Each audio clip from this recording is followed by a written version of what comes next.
Hello, Alicia. How are you? I'm good. I'm really, really good. I was not expecting to see you today. I've known Kojo for many, many years. Kojo, I'll let you tell my fellow judges about yourself. I'm a stand-up comedian. Been doing comedy for 20 years. I've spent most of those 20 years encouraging young comedians and helping big-name comedians and opening up for them. And my new fiancé,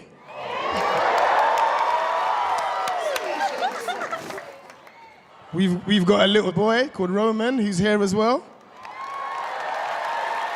And she said that it was about time that I started thinking about myself and my son. Who makes you laugh? Simon Cowell. That's funny. Okay, well, look, Kojo, you know the show. 3 minutes, do your stuff. Good luck, darling. Thank you very much. Come on, Coach. Rooting for this. I want a good one. So, ladies and gentlemen, I'm a new dad for the first time. But all I want to do is be better than my dad, right? My dad had no patience, right? Me and my best friend, Michael Murphy, after school every day, we'd play football on the estate. I had the parent who would ruin that game by calling me inside for something I didn't think was necessary. All you would hear, because I've got African parents, right? My dad would shout like, Kojo, come here. Now, Michael always had a confrontation with my dad. He was like, Coach, what's going on, mate? Coach, you're a big man, you're 11. You go in there and you tell him that this enough's enough. Now, ladies and gentlemen, there was a little part of me that believed in Michael's spirit. But then I remembered he don't live in my house. So I turned to my dad, I said, Dad, what's up? Go to the store and get me Ribena. Ladies and gentlemen, this is all I said. Dad! Can't you get it yourself? It was 1 p.m., but it got dark real quick. The pigeons weren't even flying anymore. They came down to warn me.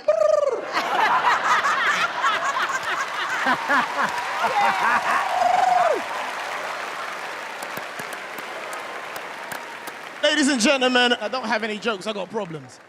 Have you ever been to a bank, right? Because I'm not really happy with the customer services that we get at banks nowadays, right? Have you ever gone into a bank? You've seen 4 available windows, 4! But there's only 1 person working.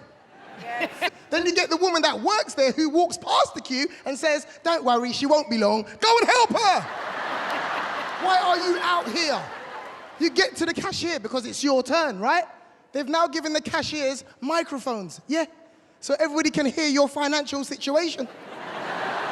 I'm right here, I can hear you, right? And I'm already embarrassed about the amount that I need. So I was discreet, right? I was like, can I get £1.50, please? That weren't enough for her. She had to talk into the mic and get into my business. Sorry, sir, you need £1 to keep the account open? I'm like, why are you shouting? But I told you, I needed the rest of what was in my account. So I said to her, please, can I get that 50 pence? She said to me, how do you want that? I was like, in silence.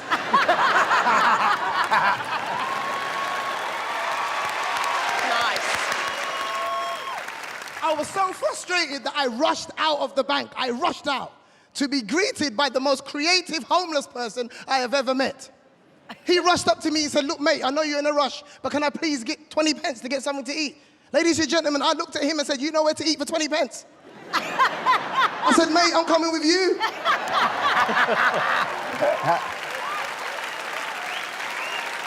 I've got dinner for the both of us. When you're broke, right, and you ain't got no money, there's certain things that you can't enjoy. Like a cab ride, right? You can't enjoy the black cab ride, you can't enjoy it, right? I went into a black cab recently, me and my mate, we jumped in. He was getting comfortable. Clearly, he's got more money than me. He was looking outside the window, talking to the driver. He fell asleep. Ladies and gentlemen, when you ain't got no money, you only look at one thing, the meter.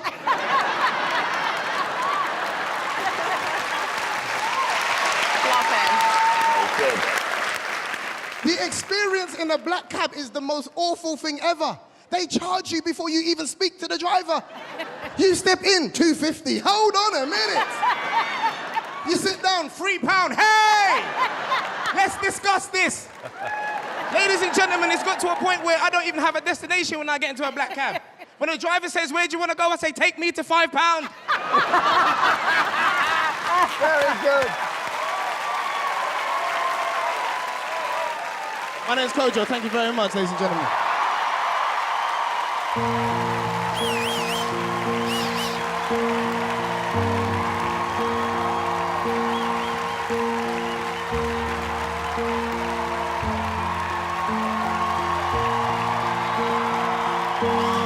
Climb every mountain, swim every ocean, just to be with you, fix what I broken. Oh, 'cause I need you to see you are reason.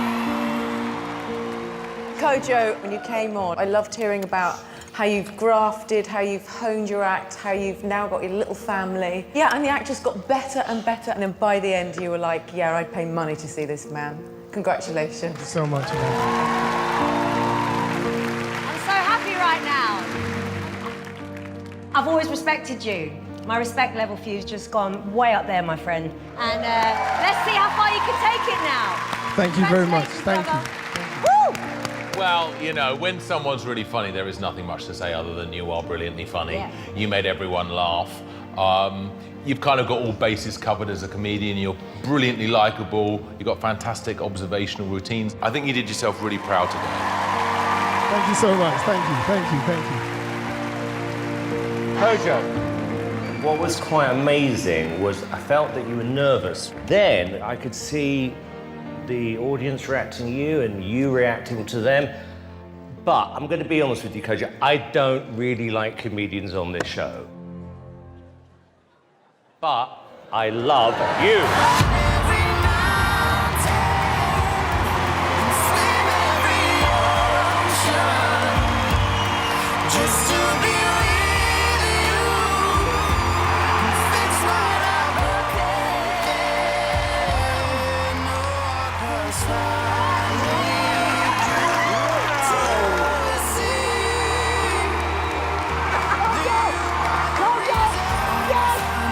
Oh, wow. Well done.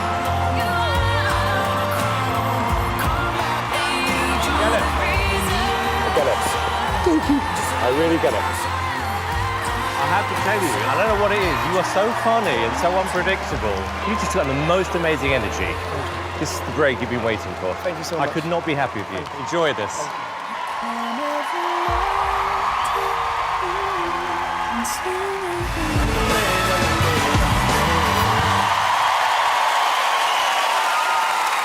Hammersmith Apollo, make some noise! Great to be back. Great to be back, ladies and gentlemen. It's been a while. It's been a while. I've been enjoying fatherhood. I've been enjoying it. Roman is now 10 months old. Ladies and gentlemen, he's 10 months. And like any new parent, I think the first thing we want to do is give our child something that we missed out on in our own childhood, right? Yeah? For me, that one thing is the opportunity to play. Yes, ladies and gentlemen, when you have African parents, playing is not allowed, ladies and gentlemen. Right? I remember all my friends were allowed to play, and every Saturday morning at 8 a.m., they would come outside my house, and they'd be like, Mr. Anim, can Kojo come and play out? I'll be standing next to my dad inside the house, and he would say, go downstairs and tell them you are not here.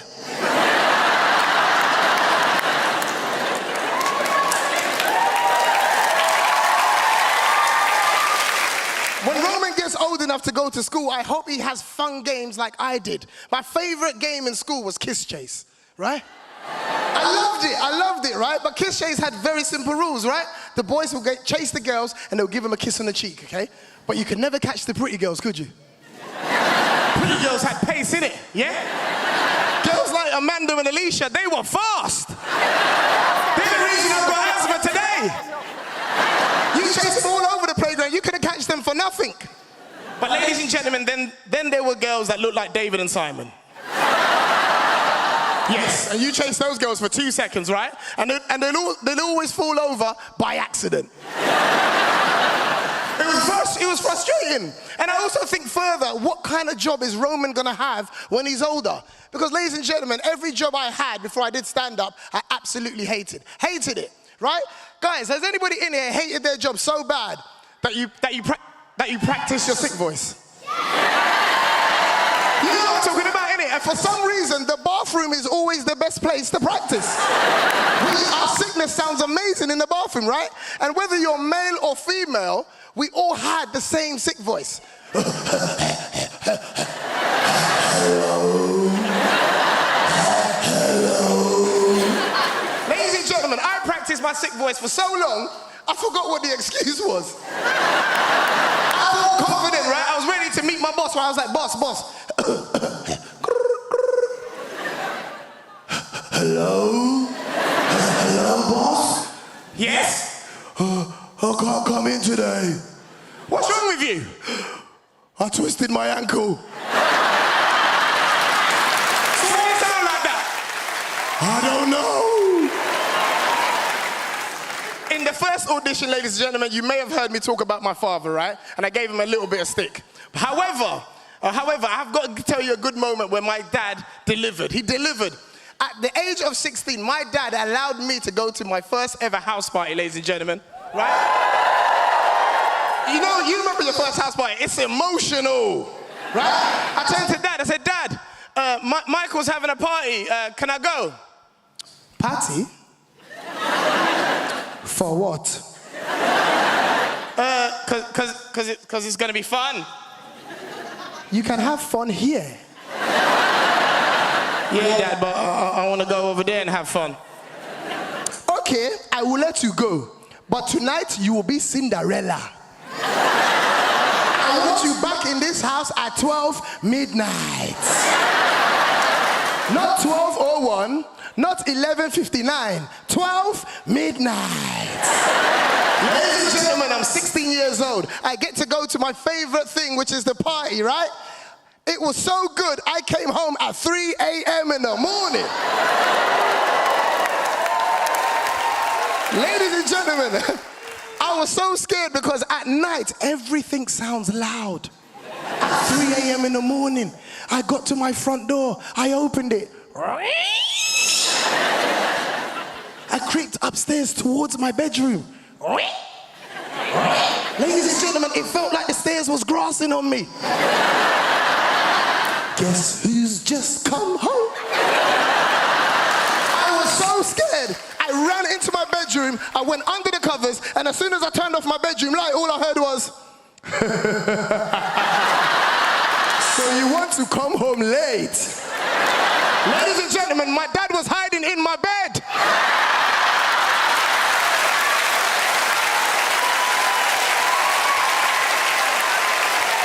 I got the whooping of a lifetime. Ladies and gentlemen, I used to be mixed race. This is a bruise.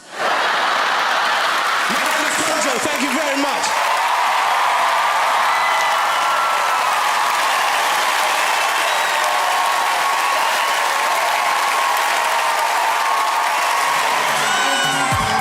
Britain's Got Talent Finals, make some noise!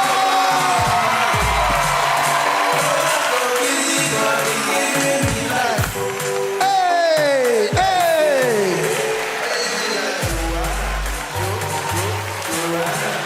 Make some noise!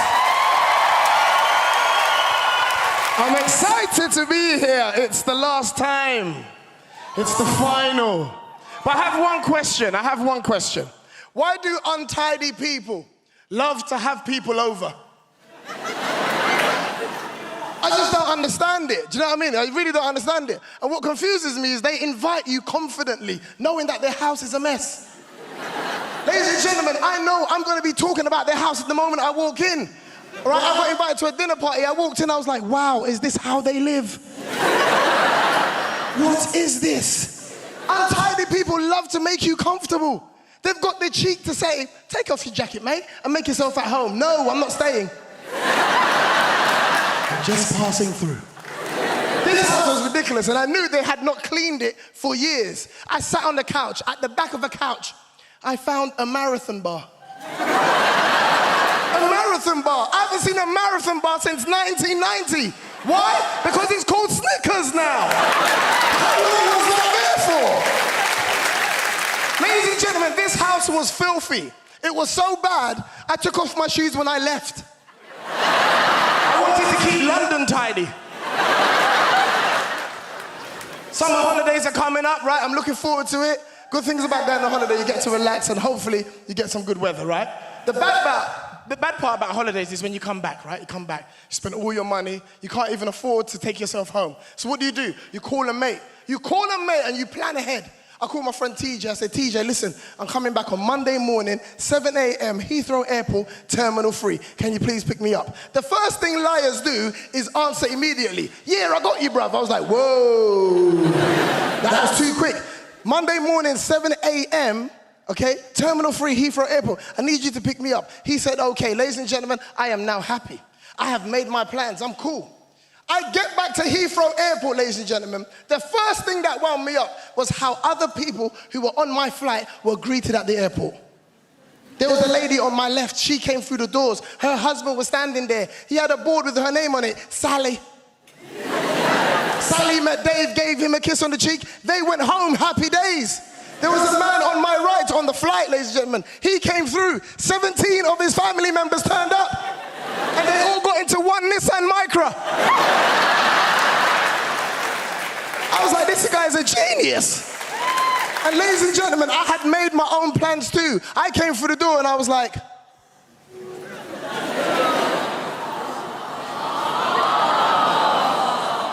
I was fuming. I was waiting for 1 hour. After an hour, ladies and gentlemen, a mutual friend of mine and TJ's turned up at the airport. His name was Gavin. I said, Gavin, where's TJ? He's supposed to be picking me up. Is he at the airport? Gavin said, yes. And I was like, thank God. And Gavin then said, he's going to Jamaica for 2 weeks. I just dropped him off.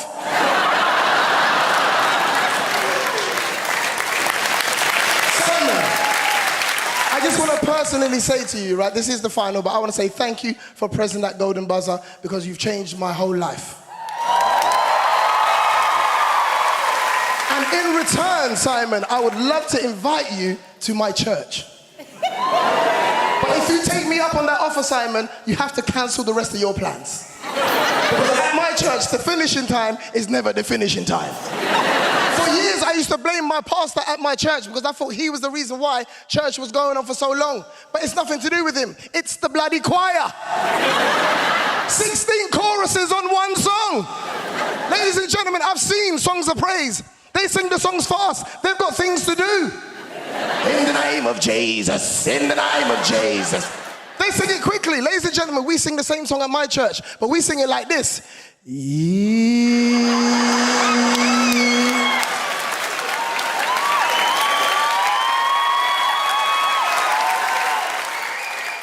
I said it.